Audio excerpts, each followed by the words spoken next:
Jadidlar zulmat ichra bir nur bo'lib yondilar. Jaholatga qarshi qalqon bo'ldilar. Ko'ngillarga ilm shamini yoqib, yangi davrga yo'l ochib bordilar. Eski zanjirlarni uzmoqni istab, millat dardini yurakka joylab, qalam bilan jangga kirgan o'g'lonlar haqqoniyat yo'lda boshini tiklab, maktab ochib, qalblarni uyg'otdilar. Ilm bilan xalqni yuksaltirdilar. Har bir harfda erkinlik nafasi, yangi umid urug'ini sochdilar. Qorong'ulik qarshisida yakkama-yakka qo'rqmay chiqdilar qadam tashlab oldinga. Har bir so'zda bir isyon, bir armon, millat uchun yonib ketdilar jon. Mahmud Xo'ja Behbudiy sahnada haqiqatni aytgan.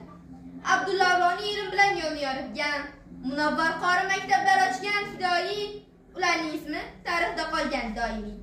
Zulm shamoli ularni sindirmadi, ammo zamon rahm qilmadi, ayamadi. Qatag'on yillar yutdi ko'p orzuni, lekin ularning ruhi so'nmadi. Bugun biz erkin nafas olsak gar, ularning mehnati bordir, ey do'stlar.